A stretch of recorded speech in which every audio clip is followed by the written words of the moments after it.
Bismillahirrohmanirrohim. Assalamualaikum warahmatullahi wabarakatuh. Selamat pagi anak-anak semua. Semoga semuanya dalam keadaan sehat ya. Oke, pada pertemuan kali ini kita akan belajar tentang sumber energi panas dan perpindahan kalor. Sumber energi panas itu ada 4. Yang pertama adalah matahari, yang kedua adalah api, yang ketiga adalah gesekan dua buah benda. Pada slide ini kita lihat jika kita menggosokkan dua buah benda, contohnya adalah telapak tangan, maka akan terasa hangat ya. Yang keempat adalah listrik. Perpindahan kalor. Perpindahan kalor terjadi apabila terdapat perbedaan suhu di antara dua buah benda. Kalor berpindah dari benda bersuhu tinggi ke benda yang bersuhu rendah. Perpindahan kalor berlangsung terus-menerus hingga kedua benda memiliki suhu yang sama. Proses perpindahan kalor dibedakan menjadi 3, yaitu radiasi, konduksi, dan konveksi. Mari kita perhatikan gambar ya. Ada radiasi, ada konveksi, ada konduksi. Untuk penjelasannya masing-masing mari kita lanjutkan. Contoh radiasi. Pada gambar tampak adanya cahaya matahari yang bisa kita rasakan panasnya sampai ke bumi, atau energi panas yang terpancar dari api unggun. Radiasi adalah perpindahan kalor tanpa zat perantara.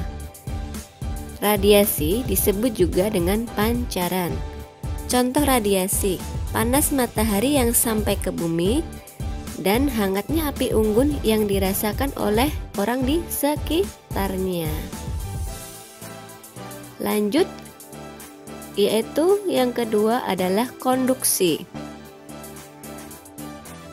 Konduksi adalah proses perpindahan kalor tanpa disertai dengan perpindahan partikelnya. Yang berpindah hanyalah energi panasnya.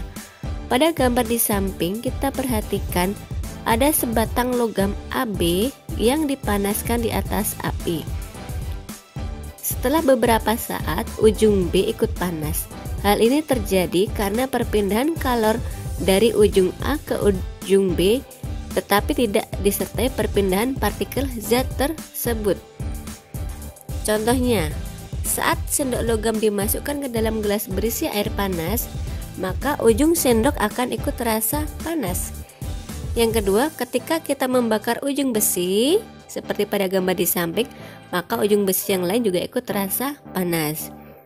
Yang ketiga, saat memegang gelas berisi air panas, maka tangan kita akan merasakan panas juga, meskipun tidak terjadi perpindahan partikel dari gelas ke tangan. Selanjutnya ada konveksi. Konveksi adalah perpindahan kalor yang diikuti oleh perpindahan partikel-partikelnya. Perpindahan kalor ini terjadi karena perbedaan massa jenis dalam zat tersebut.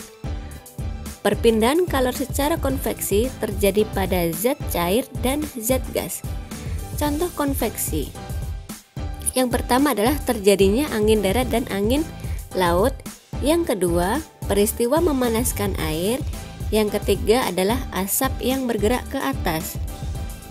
Pada saat memanaskan air bagian bawah panci yang dekat dengan sumber api akan menjadi panas dan volumenya bertambah sehingga massa jenisnya berkurang.